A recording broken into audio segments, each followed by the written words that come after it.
Kita masuk kepada perbahasan yang seterusnya. Yang pertama, ulangan tajuk cara nak potong ayat kita menjadi jumlah yang sempurna. Selesai satu perkara, tuan-tuan. Perkara yang kedua. Perkara yang kedua. Yang ni ada penambahan, ya. Baik. Sekarang, tuan-tuan, saya akan minta daripada tuan-tuan untuk tentukan setiap jumlah itu tuan-tuan nak panggil dia jumlah apa. Boleh? Baik. Sebelum tuan-tuan nak tentukan jumlah, tuan-tuan wajib faham dahulu, kita ulang dahulu tajuk jumlah secara ringkas, supaya tuan-tuan nampak apa yang kita dah bincang sebelum ini. Kemudian saya ada penambahan sedikit pada perbahasan kita pada malam ini. Baik, tengok tuan-tuan. Dah guruh tuan-tuan, ya. Harap-harap perjalanan kelas kita berjalan dengan lancar pada malam ini tanpa sebarang gangguan, ya. InsyaAllah. Baik. Jadi apabila tuan-tuan masuk tajuk jumlah, tuan-tuan, ya, ataupun kita panggil bahasa Melayunya rangkap, tuan-tuan, maka tuan-tuan kena faham jumlah dalam bahasa Arab ada dua, ya. Jumlah dalam bahasa Arab ada berapa, tuan-tuan? Ada dua. Satu dimulai dengan kalimah isim, kita namakannya sebagai jumlah ismiyah. Jumlah ismiyah. Yang kedua, kalau dimulai dengan kalimah fa'il, kita panggil dia jumlah fa'liyah. Jumlah apa, tuan? Jumlah fa'liyah. Okey, sekarang tengok ke depan, tuan. Tuan-tuan dah belajar, ya, jumlah ismiyah kena cari dua perkara, betul? Yang pertama ialah subjek, yang keduanya ialah predikat, ataupun kita namakannya sebagai mubtada dan juga khabar, betul? Ini ulangan, tuan-tuan, ya. Tapi kena perhati, ada benda yang saya nak tunjuk, tuan-tuan. Adapun jumlah fi'liyah, tuan-tuan kena cari tiga perkara, iaitu fa'il, fa'il dan juga maf'ul. Ya. Fa'il, fa'il dan juga maf'ul. Baik. Tengok, tuan-tuan. Malam ini, tuan, saya nak bincang dengan tuan-tuan, ya, berkenaan dengan syarat subjek, fa'il dan juga maf'ul. Boleh? Ini apa yang kita dah bincang. Jumlah itu tuan-tuan hanya akan jumpa dua keadaan. Sama ada dinamakannya sebagai jumlah ismiyah, ataupun tuan-tuan boleh panggil dia jumlah fi'liyah. Betul? Baik. Jumlah ismiyah cari berapa perkara tadi? Dua perkara, iaitu subjek dan predikat. Yang kedua, jumlah fi'liyah pula cari berapa perkara? Tiga perkara, iaitu fi'il, fa'il dan juga maf'ul. Boleh, tuan? Ini teori kita, ya. Baik. Saya dah bagi tahu tuan-tuan sebelum ini ada beberapa perkara. Yang pertama, apa yang kita bincang ini adalah perkara asas, betul? Dan kita dah bincang yang perkara yang kedua. Kadang-kadang waktu perbahasan tuan-tuan akan jumpa lain daripada apa yang kita bincang, betul, tuan? Bermakna tuan-tuan kena faham ada perbahasannya, betul? Itu perkara yang kedua yang saya sudah sentuh, ya. Perkara yang ketiga yang saya dah sentuh, apabila jumlah kita dimulai dengan pasangan jar dan majrur. Yang tu minggu lepas punya, ya. Jadi tuan-tuan boleh rujuk pada video pada minggu lepas, ya. Baik. Malam ini, ini tambahan yang baru, tuan. Tengok, tuan. Saya nak tambah dengan tuan-tuan pada malam ini, syarat untuk menjadi subjek, tuan, mestilah kalimah isim. Ya. Isim itu berbaris apa, tuan? Isim itu berbaris depan. Sebab kita dah belajar mubtada mesti berbaris depan. Betul? Baik. Itu yang pertama. Yang kedua, tuan, fa'il syaratnya pun sama. Mestilah kalimah isim, tuan. Ya. Fa'il dan juga haraf tuan-tuan tak boleh jadikan dia sebagai fa'il. Boleh? Hanya isim saja yang boleh menjadi fa'il, ya. Isim itu mesti berbaris apa? Dia berbaris depan lah. Sebab fa'il mesti berbaris depan. Jadi fa'il mestilah isim yang berbaris depan. Boleh? Baik. Yang ketiga, tuan, maf'ul. Maf'ul pun sama. Mesti kalimah isim. Fa'il tak boleh jadi maf'ul. Haraf jar pun tak boleh jadi, haraf pun tak boleh jadi maf'ul. Boleh tak, tuan? Ya. Jadi isim tersebut mesti berbaris apa? Dia mesti berbaris atas. Jelas ke tidak, tuan?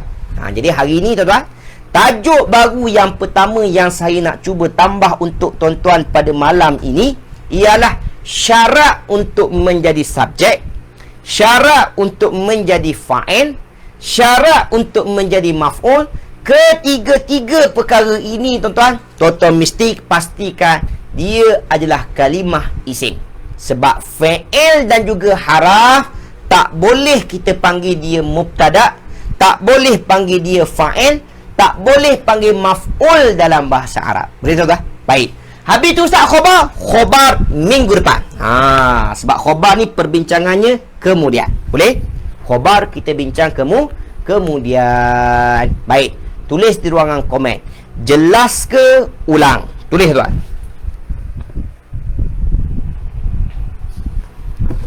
Ini tajuk kita yang pertama hari ni.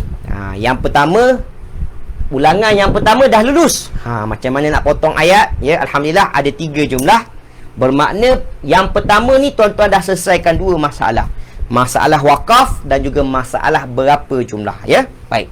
Sekarang kita nak masuk lebih mendalam sekarang. Tuan-tuan wajib tentukan setiap jumlah ataupun potongan ayat itu jumlah apa.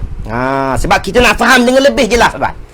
Sebab titik penjelasan perbahasan secara mendalam lebih akan memberi maksud yang sebenar kepada kita, tuan. Ya. Baik, alhamdulillah semua jelas. Jadi tuan-tuan, malam ini saya nak bagi tahu pada tuan-tuan 3 perkara, tuan. Yang pertama subjek, yang kedua fa'il, yang ketiga maf'ul. Syaratnya mestilah kalimah isim. Sebab itulah saya tekan kelas kita 4 bulan yang pertama wajib kenal isim, fa'il dan juga haraf. Boleh? Baik, Kak Rohana minta ulang. Saya ulang secara ringkas, ya. Saya nak bagi tahu syarat untuk menjadi subjek, syarat untuk menjadi fa'il, syarat untuk menjadi maf'ul, wajib kalimah isim. Itu je, ya. Adapun fa'il tak boleh, tuan. Ya, contoh kalau tuan-tuan jumpa jumlah fi'liyah tiba-tiba subjek kita adalah fa'il, maka tak boleh. Kita tak boleh panggil dia subjek. Sebab syarat subjek dalam bahasa Arab mestilah kalimah isim. Boleh, tuan? Samalah fa'il, samalah juga maf'ul kita pada malam ini, insya-Allah. Okey? Okey, dah selesai. Sekarang, tuan, kalau tuan-tuan dah jelas apa yang saya bincangkan ini, tuan, saya nak tuan-tuan bahaskan ayat kita, tuan. Cuba tengok ayat kita pada malam ni.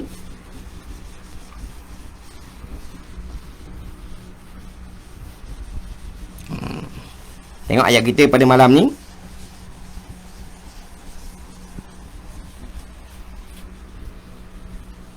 Baik. Ayat kita pada malam ini, tuan-tuan, iaitu awalam yarau. Awalam yarau. Awalam yarau.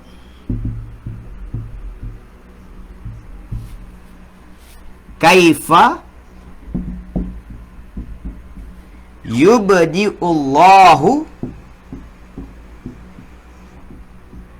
al-khalqa.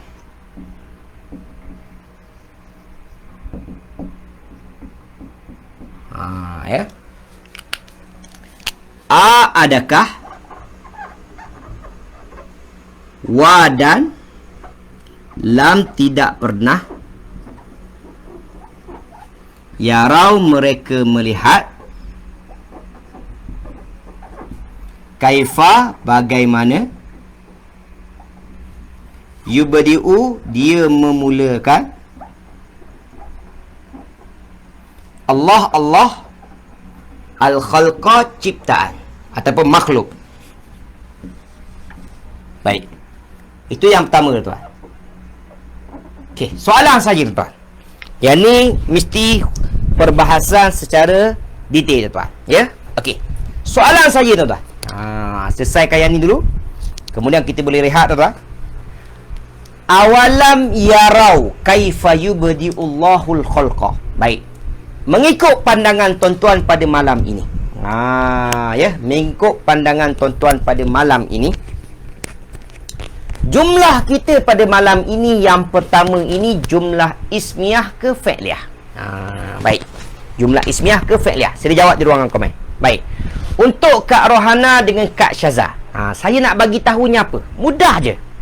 Syarat untuk menjadi subjek, syarat untuk menjadi fa'il, syarat untuk menjadi maf'ul, 3 ini mesti isim. Ya. Tiga ini mesti kalimah isim. Jadi apabila tuan-tuan jumpa selain daripada isim, maka dia tak layak, tak boleh digelarkan sebagai subjek ataupun fa'il ataupun maf'ul. Itu je. Ya. Syarat untuk menjadi subjek, fa'il dan juga maf'ul. Tiga perkara ni, fokus tiga perkara ini mestilah kalimah isim. Yang tu je perbahasan kita. Boleh? Okey, sekarang soalan saya yang pertama, jumlah kita pada malam ini tuan-tuan nak panggil dia jumlah ismiah ke fi'liyah? Terbaik. Jawapannya betul tuan-tuan. Dia adalah jumlah fi'liyah. Dia adalah jumlah fi'liyah. Okey, sekarang saya nak tanya lagi tuan-tuan. Kalau betul tuan-tuan kata dia jumlah fi'liyah, bermakna saya faham sekarang tuan-tuan kata jumlah ini dimulai dengan kalimah fi'il. Betul? Okey. Jawab saja soalan saya. Mana fi'il kita yang pertama dalam ayat ini? Mana fi'il kita tuan? Sebab tuan-tuan sekarang kata dia jumlah fi'liyah. Bermakna saya faham, tuan-tuan faham ayat ini dimulai dengan kalimah fi'il. Betul? Baik. Mana fi'il kita yang pertama? Cuba jawab tuan-tuan. Mana fi'il kita yang pertama tuan-tuan? Jawab tuan. Ya, mana fi'il kita pada malam ini? Jawab tuan-tuan. Mana tuan? Ya. Mana fi'il kita pada malam ini? Jawapannya ialah kalimah yarau tuan-tuan, ya. Cuba perhati kalimah yarau, ya. Baik. Kalau tuan-tuan perhati pada kalimah yarau itu, terjemahannya ialah mereka melihat. Itu satu perbuatan. Betul tuan? Maka dia adalah kalimah fi'il. Kita panggil dia fi'il apa? Madi ke mudhari'? Dia adalah fi'il mudhari'. Macam mana tahu fi'il mudhari'? Sebab tidak ada telah. Boleh tuan? Baik, sekarang kalau betul tuan-tuan kata yarau itu adalah kalimah fi'il yang pertama, habis tu sebelum kalimah yarau itu tuan, awalam tiga kalimah lagi sebelumnya tuan-tuan nak panggil dia kalimah apa? Ya. Pandai sangat sebut yarau fi'il yang pertama. Habis tu sebelumnya tiga ni tuan. Wa dan juga lam ini tuan. Yang kita bahaskan awal-awal tadi. Awalam itu, ketiga-tiga kalimah itu, tuan-tuan nak panggil dia isim ke fi'il ke haraf? Jawab tuan-tuan. Terbaik tuan, ya. Jadi yarau itu adalah fi'il yang pertama. Baik. Jadi adapun awalam dekat depan, tuan-tuan nak panggil dia kalimah apa tuan-tuan? Jawab tuan-tuan. Jawapannya dia adalah kalimah haraf tuan-tuan. Ahsantum. Baik. Pandai sangat sebut haraf. Malam ni saya nak tanya sedetail mungkin tuan, ya. Baik. Pandai sangat sebut haraf tuan, ya. Baik, kalau tuan-tuan kata ketiga-tiga yang berada sebelumnya adalah kalimah haraf, saya nak tanya satu persatu tuan-tuan, ya. Jawab tuan. Tulis di ruangan komen. Tuan-tuan nak panggil dia haraf apa? Wa tuan-tuan nak panggil dia haraf apa? Lam tuan-tuan nak panggil dia haraf apa? Pandai sangat kata haraf ni. Ya. Jawab tuan-tuan. Ya. Bermula daripada wa dan juga lam. Jawab satu persatu tuan. Haraf apa? Wa haraf apa? Lam haraf apa? Tulis di ruangan komen. Tulis tuan. Tulis di ruangan komen. Tulis ketiga-tiga terus. Jangan buat satu-satu. Saya tak nampak tuan. Yang mana satu haraf nafi, yang mana satu haraf soal, yang mana satu haraf penyambung cerita, yang mana satu haraf penegasan, yang mana satu haraf baris atas, yang mana satu haraf baris bawah dan sebagainya. Yang mana satu haraf jar ni. Saya tak nampak tuan. Ya. Tulis tiga-tiga tuan. Tulis tiga-tiga baru tekan komen kita tu. Ya. Baik. Haraf apa tuan? Ya, Kak Wan Nazifah haraf amar. Haraf amar tu haraf apa tu? Haraf suruhan. Tak ada. Ya, dalam bahasa Arab tidak ada haraf amar. Haraf apa tu maksud Kak Wan Nazifah? Ya, Kak Anisah. Okey. Baik. Ahsanti. Jadi dia haraf apa tuan-tuan? Baik, terbaik tuan-tuan, ya. Jadi yang pertama tuan-tuan, dia adalah haraf tanya ataupun kita panggil dia istifham. Ya. Kan kita dah belajar kan? Kita dah belajar tuan, ya.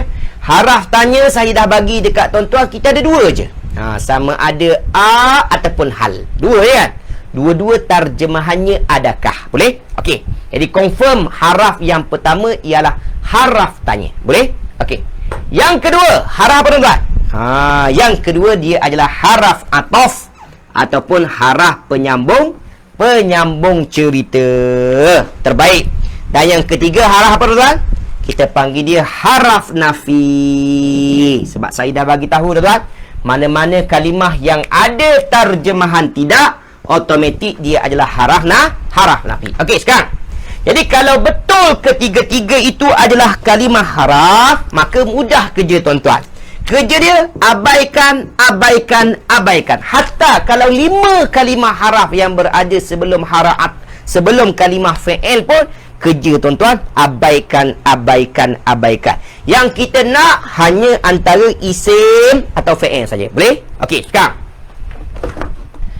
Kalau tuan-tuan dah confirm sekarang dia adalah jumlah fi'liyah sebab dimulai dengan kalimah yarau tuan-tuan, maka waktu itu cara nak memahami ayat ini, tuan-tuan mesti cari 3 perkara. Cari berapa perkara tuan-tuan? 3 perkara. Baik, yang pertama, tuan-tuan kena cari fi'il yang kita nak bahaskan. Boleh? Yang kedua, tuan-tuan mesti cari siapa fa'ilnya ataupun pelakunya. Yang ketiga, tuan-tuan mesti cari maf'ul kalau ada. Boleh tuan-tuan? Baik, soalan saya. Tengok tuan-tuan. Mana fi'il yang kita nak bincang tadi? Mudah tuan. Jawab je terus. Itu fi'il yang pertama yang menyebabkan kita namakan dia sebagai jumlah fi'liyah. Bermakna itulah fi'il yang nak dibahaskan dengan tuan-tuan. Boleh? Jadi dalam ayat kita sekarang, Allah nak bahaskan kalimah yarau ni tuan. Kalimah yarau. Apa terjemahan yarau tuan? Terjemahannya ialah melihat tuan-tuan. Ya. Baik, soalan saya dekat sini tuan. Soalan saya ya. Jawab je ruangan komen. Siapa fa'il ataupun siapa pelaku kepada kalimah yarau? Siapa yang tidak melihat dalam ayat kita ni lah? Persoalan yang ditanya ini oleh Nabi Ibrahim ini, Nabi Ibrahim tanya kepada siapa? Ya. Siapa yang tidak melihat dalam ayat kita ini tuan? Jawab tuan. Mana fa'il ataupun pelaku kepada kalimah yarau yang melihat dalam ayat kita pada malam ini? Jawab tuan-tuan. Jawab tuan-tuan. Siapa dia tuan-tuan? Siapakah dia? Sebab cara nak faham jumlah fi'liyah, tuan-tuan mesti tahu, mesti pastikan siapa pelaku dia, ada ke tidak yang kena perbuatan tersebut. Baik, ahsantum. Sangat terbaik Tuan Fudin. Jawapannya ialah hum ataupun mereka. Ahsantum ya. Hum ataupun mereka. Baik. Kenapa kita sebut hum ataupun mereka tuan? Jawapannya sebab tidak disebut dengan jelas dalam ayat kita, ya. Kelas tuan-tuan sangat-sangat terbaik, ya. Sebab saya dah bagi tahu pada tuan-tuan, kita dah latih tuan-tuan sebelum ini, apabila pelakunya tidak disebut dengan jelas dalam ayat kita, tak disebut siapa dekat sini, betul tuan? Maka waktu itu fa'il kita tuan-tuan wajib jawab dahulu ganti nama yang tersembunyi dalam kalimah fi'il tersebut, iaitu kalimah ganti nama mereka. Betul? Baik, sekarang saya baru nak tanya tuan-tuan. Okey. Pastikan cerita kita tuan. Siapa mereka dalam ayat kita ni tuan? Jawab tuan. Siapa tuan? Siapa tuan? Ya. Siapa tuan? Yang tidak melihat dalam ayat kita? Jawapannya ialah siapa hum ni tuan? Jawab tuan. Tuan Fudin kata umat Nabi Ibrahim, ya. Kita tak boleh kata umat Nabi Ibrahim, ya. Dia umat ni umat Nabi Muhammad saja. Sebab perkataan umat ini menggambarkan betapa ramainya pengikut Nabi Muhammad sallallahu alaihi wasallam, ya. Adapun dinisbahkan kepada nabi-nabi yang lain, kita panggil dia apa? Kita panggil dia kaum Nabi Ibrahim. Jangan panggil umat Nabi Ibrahim. Boleh tak? Sebab umat ini hanya dikhususkan untuk umat Nabi Muhammad sallallahu alaihi wasallam, nak menggambarkan bahawa di akhir zaman nanti tuan-tuan, Umat Nabi Muhammad merupakan umat yang paling ramai, pengikut yang paling ramai di kalangan di atas muka bumi Allah. Boleh tak? Baik, jadi jawapan yang tepat ialah kaum Nabi Ibrahim alaihi salam. Ya. Kaum Nabi Ibrahim alaihi salam. Bukan orang lain. Ada yang kata kaum orang kafir tadi kan?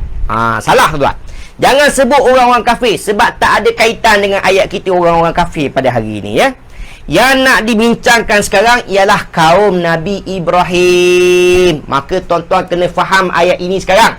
Siapa yang tidak melihat dalam ayat kita ni? Jawapannya kaum Nabi Ibrahim. Seolah-olah tuan-tuan kena faham sekarang Nabi Ibrahim. Awalam yarau, tidakkah mereka itu, iaitu kaum Nabi Ibrahim itu melihat? Itu maksudnya tuan-tuan ya. Baik, sekarang tuan, yang seterusnya. Yang seterusnya. Ada ke tidak maf'ul kita pada malam ini? Itu soalan yang paling penting tuan. Ada ke tidak maf'ul? Ada ke tidak yang kena lihat dalam ayat kita pada malam ini? Cuba cari tuan. Ada ke tak ada tuan? Kita baru saja belajar tadi. Syarat untuk menjadi maf'ul mestilah kalimah isim. Ya. Isim tersebut mesti berbaris atas. Betul tak? Ya. Ada ke tidak isim yang berbaris atas dalam ayat kita tuan? Ya. Syarat untuk menjadi maf'ul mestilah kalimah isim, ya. Samalah dengan fa'il. Syarat untuk menjadi fa'il mestilah kalimah isim. Ya. Dan hum yang ada dalam kalimah yarau memang dia kalimah isim sebab kita panggil dia isim dhamir. Betul? Baik, sekarang maf'ul tuan. Maf'ul tuan. Ada ke tidak maf'ul kalimah yarau? Ada tak yang kena lihat dalam ayat kita pada hari ini? Baik. Baik, okey. Ramai yang kata kalimah al-khalqa. Ya. Setakat ini ramai yang kata kalimah al-khalqa.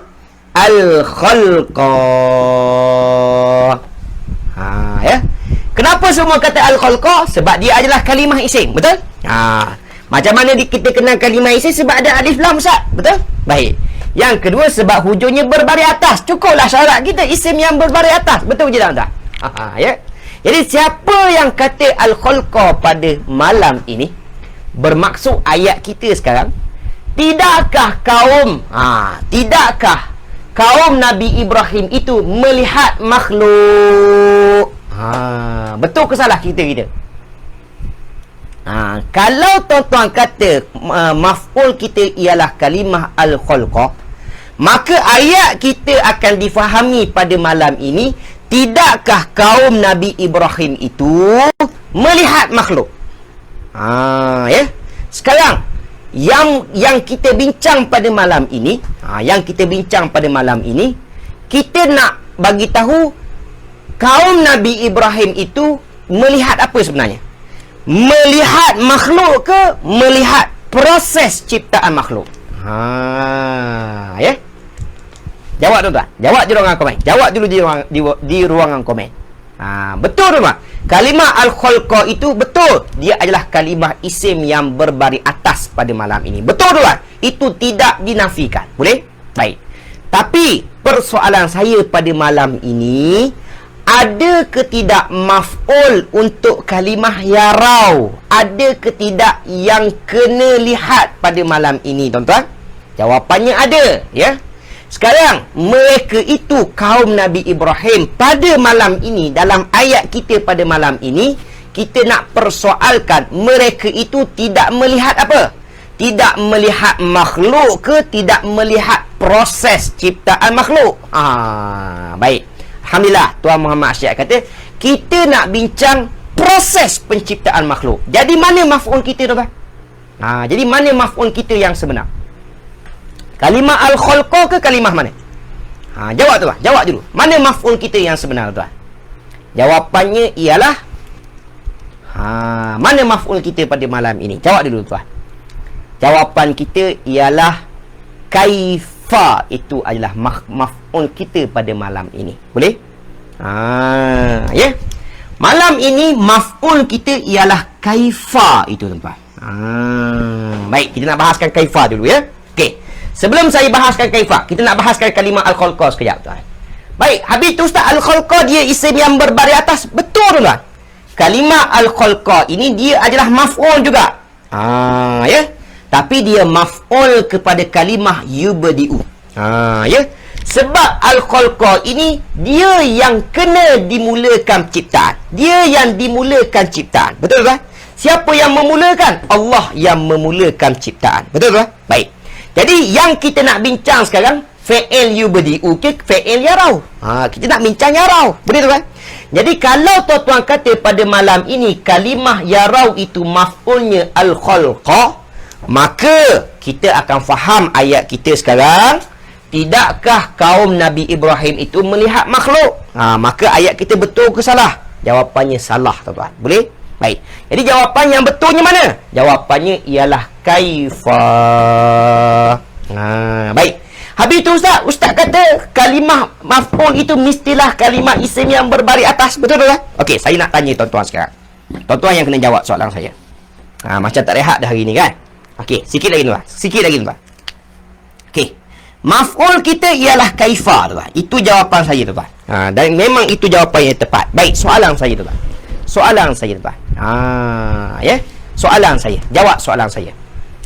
Kaifa isim ke fa'il ke haraf? Jawab je dalam komen. Saya nak tuan-tuan jawab dulu. Okey, saya nak tuan-tuan jawab dulu pada hari ni. Sebab tuan-tuan dah nak tanya saya kan? Sekarang saya tanya tuan-tuan dulu. Ya. Jawab dulu. Kita dah belajar syarat untuk menjadi maf'ul mestilah kalimah isim. Betul? Mestilah kalimah isim. Okey. Soalan saya tuan. Kaifa, bagaimanakah? Ini kalimah isim ke fa'il ke haraf? Jawab tuan. Jawab dulu dekat situ tuan.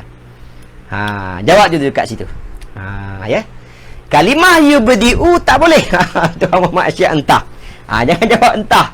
Bedal lebih afdal daripada jawab entah. Ya. Tidak dibenarkan jawab entah. Ya. Okey. Kaifa. Jawab dulu soalan saya. Mengikut pandangan tuan-tuan, kaifa, bagaimanakah? Dia kalimah isim ke fa'il ke haraf? Jawab tuan-tuan. Jawab dulu. Saya nak tunggu jawapan tuan-tuan. Ya. Sebab itu dia ada kaitan dengan tajuk perbahasan kita pada malam ini. Sebab itulah saya tekankan pada hari ini syarat untuk menjadi maf'ul mestilah kalimah isim. Ya. Kenapa saya tanya? Sebab dah belajar. Sebab kita dah belajar. Ya. Okey, jawab tuan-tuan. Isim ke fa'il ke haraf? Jawab tuan-tuan. Buatlah pembedah. Sila. Baik. Majoritinya kata dia adalah kalimah haraf, ya. Tapi itu adalah jawapan yang salah, tuan-tuan. Itu adalah jawapan bedal, tuan-tuan. Itu biasa, tuan-tuan. Bedal itu biasa, ya. Baik, dengar betul. Kaifa pada malam ini dia adalah kalimah isim. Ya. Isim apa? Kita panggil dia isim istifham ataupun kalimah isim tanya, tuan-tuan. Ustaz, macam mana boleh jadi isim tanya ni? Okey, tengok dekat depan. Tengok ke depan. Baik. Tuan-tuan, dengar betul. Saya pernah bagi tahu kepada tuan-tuan, ya. Haraf tanya ni ada dua je. Haraf tanya ada berapa tuan? Ada dua saja. Saya dah bagi nota pada tuan-tuan, ya. Kalau tuan-tuan masih ingat, haraf tanya ada dua saja. Sama ada a ataupun hal. Boleh? Sama ada a ataupun hal, tuan-tuan. Dua-dua terjemahannya adakah? Yang mana terjemahan adakah sahaja dia adalah haraf tanya. Boleh, tuan? Selain daripada adakah, a ataupun hal, semuanya adalah isim tanya, tuan-tuan. Bagaimanakah isim tanya? Bilakah isim tanya? Berapakah isim tanya? Macam manakah isim tanya? Semua isim tanya. Yang harafnya dua je, iaitu a dan juga hal. Dua-dua terjemahannya adakah, tuan-tuan? Bermakna tuan-tuan boleh faham sebenarnya apabila selain daripada adakah, dia adalah kalimah isim tanya, tuan-tuan. Ingat ke tak ingat? Tulis di ruangan komen. Ingat ke tak ingat? Tulis di ruangan komen. Saya dah bagi dekat tuan-tuan. Cumanya itu teori, sebab kita tak jumpa lagi. Jadi malam ni kita baru jumpa. Baru jumpa bagaimanakah. Betul dia tanya. Persoalan dia isim ke haraf. Sebab yang boleh menjadi maf'ul pada malam ini hanyalah isim tanya. Jadi kaifa pada malam ini saya nak jelaskan pada tuan-tuan, dia adalah isim tanya pada malam ini, tuan-tuan. Dia adalah apa, tuan-tuan? Dia adalah isim tanya pada malam ini. Macam mana boleh jadi isim tanya? Sebab dia selain daripada a dan juga hal yang terjemahannya adakah. Tulis di ruangan komen dulu. Ingat ke tak ingat? Tulis dulu. Saya nak buat kepastian. Baru jumpa nota tu. Kak Non Nisa baru jumpa nota, ya. Tuan Fudin terima sajalah, ya. Okey. Baik, sekarang lah. Yang penting sekarang dengar dekat. Okey. Yang pertama, ya. Yang pertama. Okey, faham dulu. Yang saya nak tekankan pada perbahasan yang kedua kita ini, tuan-tuan, saya nak bagi tahu syarat untuk menjadi maf'ul mestilah isim yang berbaris atas. Boleh? Baik. Jadi mana kalimah isim kita, tuan-tuan? Iaitu jawapannya ialah kaifa, tuan. Kaifa tu isim sebenarnya. Kita panggil dia isim tanya, ya? Baik. Dan kalau tuan-tuan perhati, kaifa itu berbaris apa? Memang berbaris atas. Betul, tuan-tuan? Baik. Bermakna tuan-tuan kena faham pada malam ini. Tengok, tuan-tuan, ya? Tuan-tuan kena faham pada malam ini. Siapa yang melihat? Jawapannya ialah kaum Nabi Ibrahim, tuan. Boleh? Kaum Nabi Ibrahim. Kaum Nabi Ibrahim itu yang melihat, yang melakukan perbuatan melihat. Baik. Ada tak yang kena lihat? Jawapannya ada, iaitu kaifa, tuan. Sekarang Allah nak tunjuk pada tuan-tuan, nak bagi tahu adakah kaum Nabi Ibrahim itu tidak pernah lihat macam mana Allah ciptakan sesuatu penciptaan. Contohnya yang paling mudah ialah pokok. Betul tak? Pokok itu adalah perkara yang paling mudah untuk siapa-siapa tengok. Boleh tak? Tak kira siapa tak. Bermula daripada zaman Nabi Ibrahim sampailah sekarang, semua boleh nampak dengan pandangan mata zahir. Betul tak? Bermula pokok itu kecil, besar sampai satu tahap gugur, kemudian mati. Kemudian Allah utuskan air hujan, tuan. Maka pokok yang mati tadi disiram dengan air hujan, maka tumbuh balik, tuan. Keluar balik, cambah balik, kemudian membesar sampai kemudian, ya. Jelas ke tidak, tuan? Jadi Allah nak bincang dengan kita pada malam ini ialah kaifa itu, tuan. Ya, Allah nak bagi tahu bagaimana, tidakkah kaum Nabi Ibrahim itu melihat bagaimanakah. Boleh, tuan? Jelas, tuan? Jadi poin saya pada sesi yang pertama ini iaitu maf'ul syaratnya mestilah kalimah isim yang berbaris atas, dan kalimah kaifa memang dia kalimah isim yang berbaris atas. Ya. Okey, tulis di ruangan komen setakat ini faham ke tak faham. Okey, tulis, tuan. Okey, saya nak rehat sekejap, tuan. Ya. Okey, tulis di ruangan komen. Ingat, faham ke tak faham? Ya, faham ke tak faham? Baik, Tuan Muhammad Asyiak, nasitu. Tak apa, ya. Nasitu syai'un 'adiyun. Ya. Syai'un 'adiyun. Perkara biasa, ya. Baik. Yang penting kita pernah belajar. Betul, tuan? Okey. Di malam ni selepas kita rehat, saya akan bagi keseluruhan nota isim tanya, insya-Allah. Okey, tulis di ruangan komen. Setakat ini faham ke tak faham? Faham, alhamdulillah, ya. Baik. Baru nak faham Kak Rohana. Tak apa, silakan. Ya, cuba faham. Okey, kita rehat 2 minit, tuan. Kita rehat 2 minit, 3 minit, tuan. 3 minit, tuan. 9.15 kita akan mula balik. 9.15 kita akan mulakan balik kelas kita. Rehat 3 minit, tuan. 9.15 kita mula balik kelas kita seperti biasa. Boleh rehat, boleh minum, tuan-tuan. Tak ada masalah. Rehat sekejap, tuan.